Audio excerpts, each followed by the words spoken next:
ओम श्री परमात्मने नमः. ज्ञानदेवांचा आत्मसंवाद प्रकरण 3. वाचारुण परिहार. चार वाणी कोणत्या रूपात उरतात? ओवी आहे 7वी. परादी चार वाणी अविद्येसह नाश पावतात व जीवाला ज्ञान करून देतात असं म्हटलं जातं.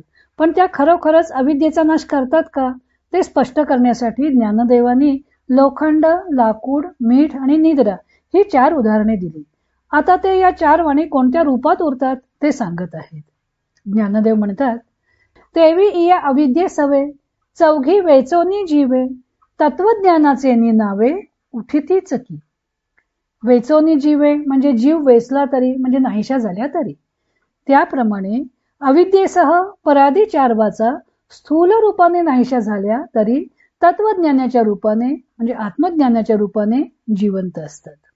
स्वामी स्वरूपानंद याचं अभंग रूपांतर करताना म्हणतात, अविद्येच्या संगे तैशा 4 वाणी जाती हारपोनी स्थूल रूपे तरी सूक्ष्मपणे राहती जिवंत बोध मिरवित अहम ब्रह्म.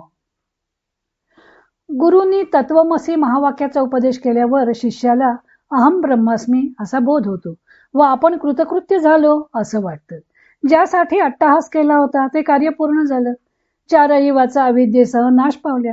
आता आपल्याला मोक्षप्राप्ती हे फळ प्राप्त होणार असं त्या जीवाला वाटू लागतं. पण त्या वाणींचा खरंच नाश झाला का? ज्ञानदेव सांगतात की अविद्येसह या 4ही वाणींनी आपले जीवन वेचले, त्यांचा नाश झाला असं वाटत असलं तरी तत्वज्ञानाच्या नावे त्या जागृत होतात. त्या तत्वज्ञानाच्या रूपाने नवीन जीवन जगू लागतात.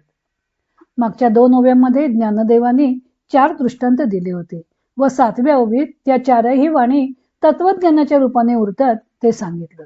अर्थातच ते 4ही दृष्टांत त्यांनी या 4 वाणी तत्वज्ञानाच्या रूपाने कशा उरतात ते स्पष्ट करण्यासाठी दिले आहेत.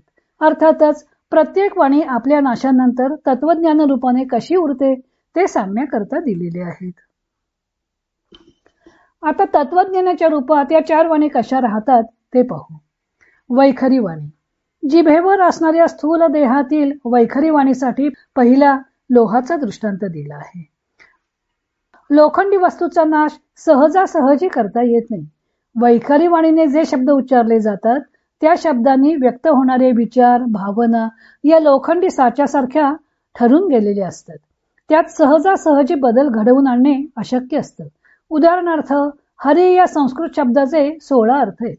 पण हरी म्हणजे विष्णू हा अर्थ आपल्या डोक्यात इतका घट्ट बसलेला असतो की हरी या शब्दाचे सूर्य, सिंह, सूर्याचा घोडा, वानर, किरण, चंद्र, पोपट, बेडूक, यम, सर्प, बोकड, मोर, कोकिळ, हंस, अग्नी असे अनेक अर्थ जरी शब्दकोशात दिलेले असले तरी हा शब्द त्या अर्थाने वापरण्याची सहसा प्रवृत्ती होत नाही, कारण साचे बंदपणा. त्यामुळे वैखरी वाणी ही समज अपसमजांचे जाळेही तयार करते. एखाद्याने हरी म्हणून हाक मारावी व दुसऱ्याने आपल्याला माकड म्हणून संबोधले म्हणून रागवावे असे समज अपसमज दृढ करण्याचे कामही वैखरी वाणी करत असते. त्यामुळे तिला लोखंडाची उपमा दिलेली आहे. परंतु लोखंड अग्नीमध्ये तापवले की घनरूप जरी नाहीसे होत असले तरी त्याला द्रवरूप प्राप्त होऊन ते रसरूपाने जिवंतच असते, प्रवाहरूप बनते, इतकाच फरक होतो. पूर्णतः नामशेष होऊन जात नाही. त्याप्रमाणेच अविद्येच्या नाशाबरोबर वैखरी वाणीचा समूळ नाश होत नाही तर तिला नवीन तरल रूप प्राप्त होतं. तत्वज्ञानाच्या रूपाने जिवंत राहत असताना अहम ब्रह्मास्मीचा प्रवाह अखंडपणे चालू राहतो. त्यामुळे पूर्वी मी अज्ञानी होतो, आता मला ज्ञान झालं असं वाटतं. त्यात पूर्वीच्या अज्ञानाची स्मृती असतेच, म्हणजे अविद्येशी संबंध राहतोच. मध्यमा वाणी.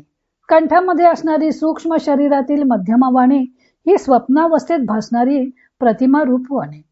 जागृतावस्थेत दिसणाऱ्या प्रतिमा या स्वच्छ व स्पष्ट दिसतात, पण स्वप्नावस्थेत दिसणाऱ्या या प्रतिमा पुसट धूसर असतात. अविद्येच्या नाशानंतर ही मध्यमा वाणीही नाश पावते, पण अविद्येच्या निरासानंतर ज्ञानाची नवी उसळी व्यक्त करण्यासाठी ती आपले जुने रूप टाकून देते व लाकूड जळून गेल्यावर ज्वलंत निखाऱ्यासारखी असते. लाकूड जळून गेल्यावर त्यापासून बनलेला निखारा जसा लाल बुंद तेजस्वी दिसतो त्याप्रमाणे ही वाणी तत्वज्ञानाच्या प्रांतात ज्वलंत रूपात वावरते. तत्वज्ञान झाले की जीवाचा अहम ब्रह्मास्मी हा भाव ज्वलंत असतो. पश्यंती वाणी. हृदयात असणारी पश्यंती वाणी ही सुषुप्ती अवस्थेत कार्यक्षम असते. स्वप्नशून्य अवस्थेत आनंदाचा अनुभव देते. परमात्म्याशी एकरूपता प्राप्त झाल्यानंतर मिळणारा आनंद कसा असावा ते दाखवणारी ती एक झलक असते. ही वाणी मिठाच्या खड्यासारखी असते. समुद्राचे पाणी गोठून गेलं. पाण्याला विस्मृत होऊन बसलेला जणू मिठाचा खडाच पुन्हा पाण्याशी संयोग होताच तत्काळ विरघळून जातो, पण स्वादरूपाने पाण्याच्या प्रत्येक कणात संचार करतो. तशी ही पश्यंती वाणी अविद्येच्या नाशाबरोबर नाहीशी झाली तरी अहम ब्रह्मास्मी या ज्ञानाच्या नवीन सुखाचा आस्वाद देते. हे नवीन सुख साधक रोमारोमात अनुभवतो. अशी ती आस्वाद रूपाने शिल्लक राहते. म्हणून ज्ञानदेवाने तिला पाण्यात विरघळलेल्या मिठाची उपमा दिली आहे. परावाणी. परावाणी ही नाभिस्थानी कारण देहात असते. ती ज्ञानप्रधान असते. ती अविद्यावस्थेत अति जागृत व अति व्यापक अशा सावधानतेच्या रूपाने प्रतीत होत असते. ही वाणी अविद्येसह नाश पावल्यानंतर तत्वज्ञानाच्या रूपाने पुन्हा उसळी मारते. आधीही तिची अति जागृतावस्था अल्पकाळ टिकणारी असते, पण तत्वज्ञानानंतर मात्र ती प्रदीर्घ काळ टिकणारी असते व अत्यंत सावधानतेचे रूप धारण करणारी असते. निद्रा जाऊन एकदम जाग यावी अशी ही तिची उसळी असते, असे ज्ञानदेव सांगतात. झोपलेला मनुष्य जागा होताच आणि त्यात उठायला उशीर झाला असेल तर लगेच पांघरून दूर करून लगाबगा कामाला लागतो. तशी ही परावाणी अत्यंत जागृतावस्था धारण करते. अशा परिस्थितीत साधकाचा सोहमबोध पराकोटीचा जागृत असतो. एकूण चारही वाचांनी जरी अविद्येसह प्राणार्पण केलं तरी त्या तत्वज्ञानाच्या रूपाने नवजीवन प्राप्त करतात व पुन्हा त्यांचा अविद्येशी संबंध प्रस्थापित होतो. पूर्वी जीव मी अज्ञानी असे म्हणत होता, आता मी ज्ञानी असे म्हणतो. आता या चार वाणींच्या बाबतीत बोभाटा काय आहे तर या चार वाणी स्वतःच्या नाशासह अविद्या नाश करतात, म्हणून त्या जीवाला मोक्षाच्या उपयोगी पडतात असं म्हटलं जातं. पण प्रत्यक्षात काय दिसून येतं? त्या नाहीशा झाल्या असं वाटलं तरी त्या पूर्णपणे नाहीशा न होता तत्वज्ञानाच्या नव्या रूपात राहतात. अर्थातच त्या जिवंत असल्यामुळं अविद्येचा पूर्णतया नाश झाला असं म्हणता येत नाही. आणि अविद्येचा पूर्णतया नाश झाला नसेल तर त्या मोक्षाच्या उपयोगी कशा असू शकतील? पुढच्या ओवीत ज्ञानदेवाने तत्वज्ञानावर दिव्याचे रूपक केले आहे. ते तत्वज्ञान कोणते ते सांगितलं आहे. तो भाग आपण उद्या पाहू. इतर अनेक ग्रंथांचा आधार घेऊन ज्ञानदेवांच्या अमृतानुभव या ग्रंथाचं लेखन आणि वाचन सौ मनीषा अभ्यंकर मिरज यांनी केलं आहे. हरिओम तत्सत.